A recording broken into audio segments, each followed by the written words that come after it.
New express news 24 ताजी बातमी ताजी चर्चा सर्व घडामोडींचा अचूक वेध घेणारं न्यूज चॅनल।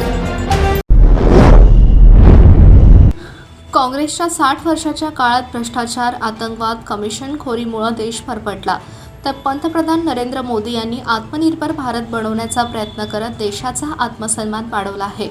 त्यामुळे नव्या भारताच्या उज्ज्वल भवितव्यासाठी महायुतीच्या उमेदवारांना मतदान करूया व मोदींचे हात बळकट असे आवाहन उत्तर प्रदेशचे मुख्यमंत्री योगी आदित्यनाथ यांनी केलं। इचलकरंजी इथं झालेल्या सभेत ते बोलत होते।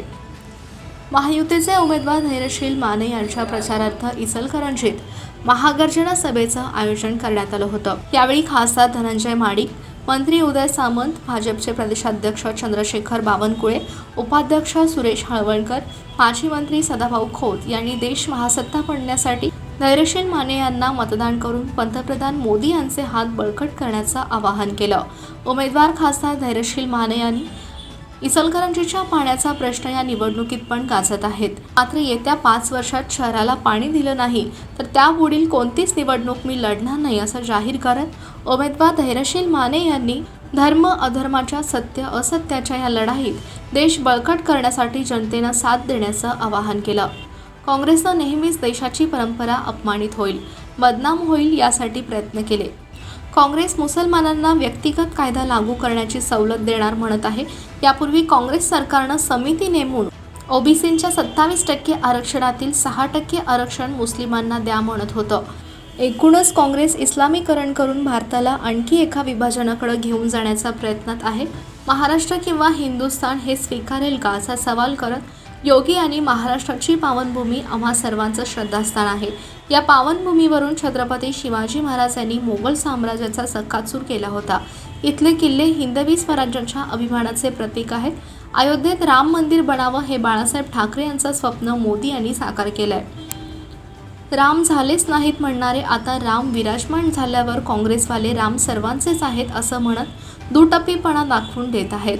त्यामुळे नव्या भारताच्या उज्ज्वल भवितव्यासाठी महायुतीच्या उमेदवारांना मतदान करून मोदींचे हात बळकट करण्याचं आवाहन केलं।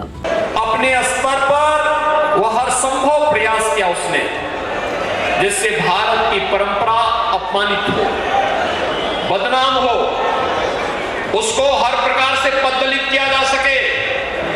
और इसीलिए 2024 के लोकसभा चुनाव में कांग्रेस और उसके सहयोगी दल इंडी गठबंधन के रूप में जब आए हैं, ये यही गुमराह करने का काम पूरे देश के अंदर कर रहे हैं। कांग्रेस तो भारत को का इस्लामीकरण करना चाहती है, एक और विभाजन की ओर भारत को ले जाना चाहती है। क्या ये महाराष्ट्र स्वीकार करेगा? क्या हिंदुस्तान स्वीकार करेगा? अगर कोई व्यक्ति सबके बावजूद भी कांग्रेस को वोट देता है तो इससे बड़ा पाप दूसरा हो ही नहीं सकता। मोदींनी डॉक्टर आंबेडकर यांच्या वंचित स्थळाचे तीर्थस्थळ बनवलं।